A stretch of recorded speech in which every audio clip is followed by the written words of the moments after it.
આમ તો જેલનું નામ પડે એટલે લોકોને જેલની કાળી કોટડી યાદ આવે। જો કે રાજકોટની જેલની કોટડી પણ હવે રંગીન બની હોય તેવા દ્રશ્યો જોવા મળ્યા।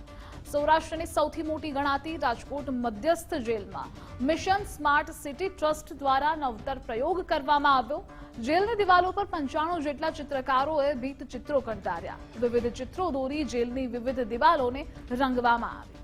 આ ચિત્રો થકી ચિત્રકારો દ્વારા જેલના કેદીઓને વિવિધ મેસેજ આપવાનો પ્રયાસ કરવામાં આવ્યો અને પ્રેરણાદાયી ચિત્રોથી કેદીઓના જીવનમાં પરિવર્તન આવે તો પ્રયાસ ચિત્રકારો દ્વારા કરવામાં આવ્યો।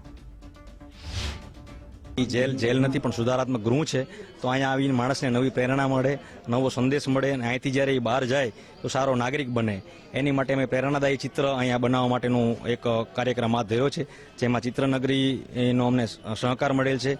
એના આશરે 96 જેટલા કલાકારો અત્યારે પોતાનો સમય કાઢી અને સમાજને પોતાનો સમય આપી રહ્યા છે। રાજકોટ જેલ ખાતે એક અનોખો પ્રયોગ છે તે કરવામાં આવી રહ્યો છે, જેમાં ચિત્રનગરી અને રાજકોટ જેલની અંદર સજા ભોગવતા કેદીઓ છે તેમના દ્વારા જે ચિત્રો છે તે બનાવવામાં આવે છે। એટલે આમ તો લોકો જેલમાં જતા ડરે છે અથવા તો સજા ભોગવવા નથી માંગતા, પરંતુ આ જેલ છે તેને રંગબેરંગી કરવાની કામગીરી છે તે અત્યારે કરવામાં આવી રહી છે। આ જેલ છે તે કલરફુલ બને તેના માટેની કામગીરી અત્યારે રાજકોટ જેલની અંદર કરવામાં આવી રહી છે। અલગ અલગ ચિત્રો છે તે દિવાલ ઉપર કંડારી અને જે રાજકોટ જેલ છે તેને અત્યારે રંગીન બનાવવા માટેની કામગીરી છે તે કરવામાં આવી રહી છે ને તેમાં જેલના જે કેદીઓ છે તે પણ સહયોગ આપી રહ્યા છે। શું નામ છે તમારું? મહેશભાઈ।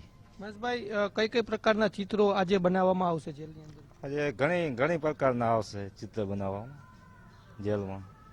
બહારથી આવ્યા હે, કેદી ભાઈઓને શીખાડે સારી પ્રવૃત્તિ કરતા। કેટલા સમયથી આપ છો અહીંયા જેલમાં? 8 વર્ષ છે આપણને જેલમાં। અન્ય પણ છે તેમની સાથે પણ વાત કરીએ। શું નામ છે તમારું? અબ્દુલ મુસાભાઈ।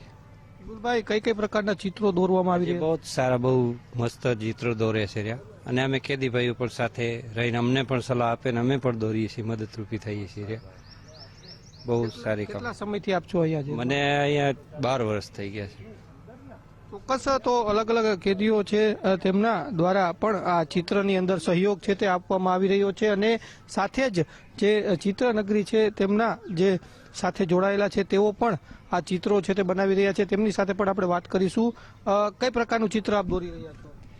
એક સન છે જેમના આ લોકો એને મિસ કરે છે, એ જેલમાં આવી ગયા છે તો એમનો છોકરો છે એના ઘરે એને મિસ કરતો હોય એવું ચિત્ર મેં અહીંયા દર્શાવ્યું છે।